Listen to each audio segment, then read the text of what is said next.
Assalamualaikum warahmatullahi wabarakatuh. Pada demonstrasi kontekstual kali ini, saya akan mewawancarai dua orang kepala sekolah terkait dengan pengambilan keputusan berbasis nilai-nilai kebajikan sebagai seorang pemimpin. Namun perkenalkan terlebih dahulu, nama saya Yuda Agista, calon guru penggerak angkatan 6 dengan pengajar praktik La Alim Buton dan fasilitator Ajeng Gelora Mastuti.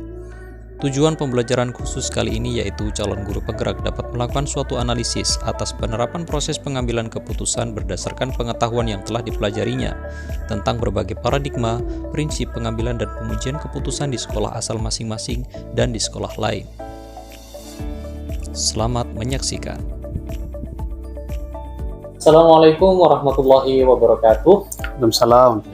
Perkenalkan, nama saya Yuda Agista, calon guru penggerak angkatan 6 dari SMK Negeri 7 Guru, Kabupaten Duru, Provinsi Maluku. Ya, pada kesempatan kali ini saya akan mewawancarai kepala sekolah SMK Negeri 7 Guru terkait dengan pengambilan keputusan yang ada di sekolah SMK Negeri. Baik, langsung saja tanpa berbasa-basi saya bertanya Pak Nawir. Pak Nawir, bagaimana kabarnya? Alhamdulillah baik Pak Yud. Iya. Ya. Pak Nawir, saya hari ini mau wawancara terkait dengan pengambilan keputusan, semoga mungkin menjadi referensi buat saya. Langsung saja pertanyaan pertama, yaitu bagaimana cara Pak Nawir mengidentifikasi sebuah masalah atau kasus yang ada di sekolah. Iya, biasanya bagaimana cara kita mau mengidentifikasi sebuah kasus atau masalah itu, yang pastinya masalah itu bisa timbul dari berbagai hal, ya. Faktor, ada faktor internal maupun faktor eksternal. Nah, kemudian masalah itu yang pastinya dia bertentangan dengan aturan yang ada di sekolah, sehingga memang terjadi kesalahan atau terjadi ketidakaturan di dalam proses yang ada di sekolah itu, sehingga memang itu adalah masalah. Nah, biasanya masalah itu juga kita identifikasi. Nah, ada tingkatan-tingkatan di masalah yang harus kita juga bisa identifikasi. Ada persoalannya memang tingkat biasa saja, ringan, pelanggaran dan sebagainya, ya. Kemudian ada juga tingkat sedang itu mungkin karena kelalaian dan lain sebagainya, dan memang yang fatal itu yang mungkin berat sekali, itu juga yang sangat selalu kita hindari. Biasanya seperti itu kita mengidentifikasi masalah-masalah yang ada di sekolah gitu. Kemudian dalam mengambil keputusan yang melibatkan dilema etika nih Pak, jadi benar lawan benar kasusnya, benar lawan benar. Bagaimana cara Pak Nawir mengambil keputusan? Ini pertanyaannya sangat luar biasa ya, karena memang dilema ya, bahasa dilema ini juga banyak dihadapi oleh berbagai elemen. Yang paling terutama itu ya kepala sekolah, karena penanggung jawab itu selalu dihadapkan dan dilibatkan dalam persoalan memutuskan.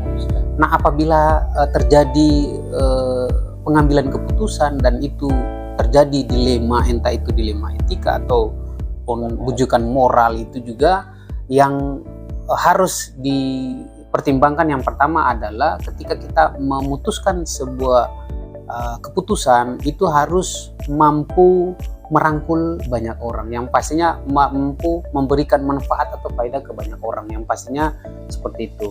Kalaupun dibandingkan dengan hanya menguntungkan satu orang atau personal, kemudian ada dengan yang banyak, ya pastinya kita harus bisa mematangkan pikiran atau keputusan itu secara baik. Dan pastinya kita harus mementingkan banyak orang, seperti itu.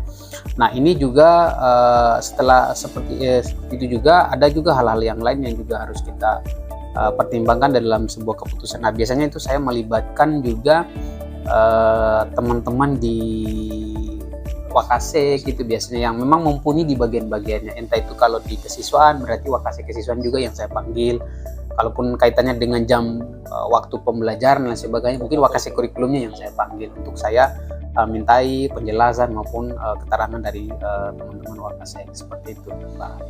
Yang terakhir nih Pak, bagaimana langkah-langkah Pak Nawir dalam mengambil sebuah keputusan? Langkah-langkah dalam mengambil sebuah keputusan. Nah, ini juga menjadi sangat penting, karena di situ adalah hal teknis yang memang menentukan apakah sebuah keputusan itu bisa nantinya berpengaruh pada persoalan itu. Nah, biasanya itu di dalam pengambilan langkah-langkah keputusan itu, yang pertama yang pastinya saya juga selalu harus melibatkan orang-orang yang mumpuni di situ untuk dimintai pendapat, sehingga nanti ketika memberikan sebuah keputusan itu bisa merangkul atau menyeluruh ya dalam sebuah persoalan. Nah, selain itu juga saya juga pastinya akan mengumpulkan fakta-fakta juga ya yang ada, sehingga memang keakuratan daripada keputusan itu sangat presisi sekali di dalam memberikan keputusan itu. Nah, ya itu yang kedua. Kemudian yang ketiga juga, yang pertama tadi adalah orang-orang yang memang mumpuni, yang kedua yaitu data-data ya, fakta-fakta. Yang ketiga itu juga saya merefleksikan keputusan itu. Saya merenungi juga secara baik bahwasanya ini harus mampu memberikan manfaat yang baik secara menyeluruh. Saya kira itu hal-hal yang perlu saya sampaikan ke Pak Ibu. Terima kasih. Sama-sama Pak Ibu. Sangat menginspirasi saya sekali. Baik, terima kasih. Itu saja perbincangan saya dengan Bapak Munawir Tomu. Semoga saya mendapatkan referensi yang Amin, baik. amin. Terima kasih dan saya akhiri. Wassalamualaikum warahmatullahi wabarakatuh. Waalaikumsalam warahmatullahi wabarakatuh. Bismillahirrahmanirrahim. Assalamualaikum warahmatullahi wabarakatuh. Waalaikumsalam warahmatullahi wabarakatuh. Ibu Kepala Sekolah SMP Fatimah, perkenalkan saya Yuda Agista, Ya. calon guru penggerak angkatan 6 dari Provinsi Maluku. Dan pada kesempatan ini saya ingin mewawancarai Ibu terkait dengan pengambilan keputusan yang ada di SMP Fatimah ini. Mungkin bisa menjadi sumber ilmu bagi saya untuk kedepannya bagaimana cara mengambil keputusan yang baik. Nah, langsung saja ke pertanyaan pertama, Ibu. Mungkin bagaimana cara Ibu mengidentifikasi masalah-masalah yang ada di sekolah selama ini? Yang pertama yaitu kita melihat permasalahan yang terjadi. Ketika itu kita bisa memilih antara dua pilihan atau dua hal. Dalam hal ini yaitu dilema etika dan bujukan moral. Jadi selama ini permasalahan atau kasus itu ya karena dilema etika itu adalah benar melawan benar, sedangkan bujukan moral adalah benar melawan salah. Jadi selama ini kejadiannya itu yaitu dilema etika, makanya ya kita juga bingung mengambil satu keputusan itu melihat permasalahan. Jadi cara mengidentifikasinya melalui apa ya? Konkret. Iya. Contoh kasusnya ya. Mengidentifikasinya mungkin melalui teman atau bagaimana cara Ibu bisa, ini ada masalah. Iya. Ada masalah. Kita langsung berembuk ya. Kita panggil dewan guru kesiswaan untuk bagaimana kita bisa menilai permasalahan tersebut sehingga kita bisa mengambil suatu keputusan. Iya. Nah, sekarang terkait dengan yang Ibu sampaikan tadi dilema etika ya. Dilema etika itu ada benar lawan benar. Padahal kondisinya sangat harus diputuskan segera. Iya, misalnya. segera, iya. Apa yang akan Ibu lakukan untuk mengambil keputusan yang kategorinya dilema etika, benar lawan benar? Iya. Ya, secepatnya kita mengambil suatu keputusan untuk bisa menangani atau menyelesaikan permasalahan itu tadi. Misalnya saya kasih contoh yang kemarin itu kita sampaikan itu ada dua permasalahan. Yang pertama adalah ketika selesai pandemi, teman-teman guru mengajak outbound misalnya, mengajak outbound untuk menghilangkan stres selama. Nah, di sisi lain ada teman-teman yang mengajak untuk memperdalam IP di bidang komputer. Nah, ini kan sama-sama benar. Benar, iya. Yang satunya juga mengajak outbound untuk menghilangkan stres supaya lebih segar lagi pembelajarannya.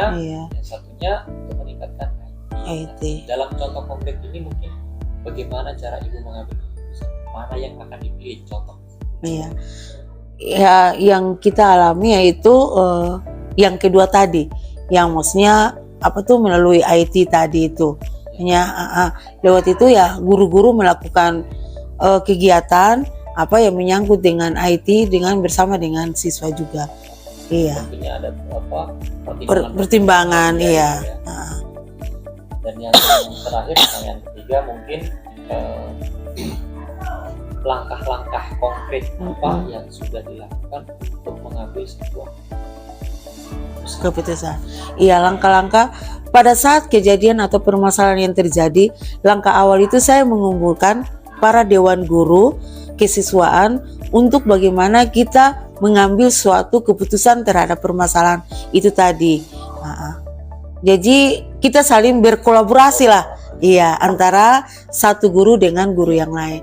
Sehingga melalui pertimbangan-pertimbangan itu tadi, akhirnya kita mengambil langkah itu yang tadi secepat mungkin kita mengumpulkan para dewan guru untuk bisa menyelesaikan. Melalui Musyawarah, iya. baru Ibu memutuskan. Iya, memutuskan, iya. Baik. Iya. Terima kasih Ibu atas waktunya, atas kesempatannya, Iya. sudah menjadi inspirasi bagi saya. Iya. Terima kasih. Wassalamualaikum warahmatullahi Waalaikumsalam. wabarakatuh. Waalaikumsalam warahmatullahi wabarakatuh.